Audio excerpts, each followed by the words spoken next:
Anthony Blinken goes there. He gets embarrassed, right? And now it's followed up by Janet Yellen, threats from Beijing to isolate America, all sorts of things. They do not take us seriously at this point because they see us as very, very weak.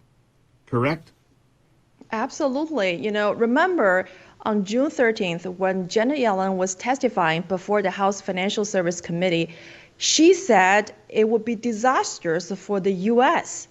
if U.S. ever attempts to decouple from the CCP. And you know what?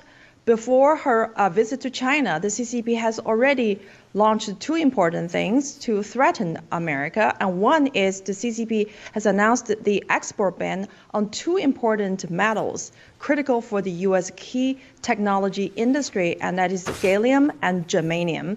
And you know what the CCP's Vice Commerce Secretary said? This is just the beginning of a series of retaliation against the U.S. So that speaks a volume to the American people, how dangerous the U.S. has placed the economical dependence on the CCP, leaving the massive supply chain in China. And that means that we're that's leaving. Still true. We're surrendering the U.S. national security. Yes. Yeah. We learned this during the pandemic, of course, when all of a sudden you couldn't get PPE, you couldn't get masks, you couldn't get gloves, you couldn't get face masks, you couldn't get anything. People don't realize you can't get a whole host of medications. 80% of the medications, prescription medications in this country, originate with components from China. Without China, 80% of prescription medication goes away. People don't realize how vulnerable we are. You understand it. And it's man-made vulnerability. It's self-manufactured dependence on a dangerous enemy. And that's why people are deeply troubled by Secretary Yellen's statement that the U.S. will not decouple from the CCP. And you know what? Days before her arrival, the CCP announced that the CCP will practice a newly amended national security law targeting the U.S. companies or any foreign companies doing business in China. So that means that any foreign business doing market research or doing consulting business in China will be targeted by this counter-espionage law. And the U.S. ambassador to China, Nicholas Burns, sent a Twitter on Friday warning the American business and academia and the journalists, warn them about this danger, because any American people doing business in China would be targeted as a spy. And so this is how the CCP treated the Secretary Yellen's visit.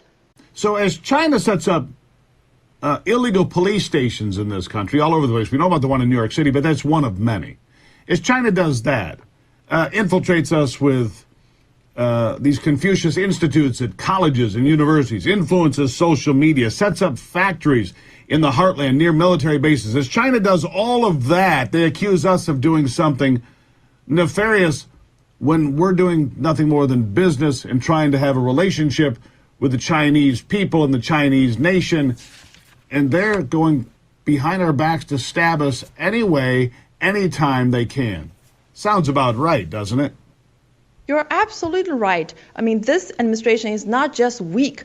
This whole DOJ and FBI, the U.S. federal government agency, have been weaponized by the CCP to go after the CCP's enemy number one, Mao School, and this movement led by Mao School, which is the world's largest anti-CCP movement.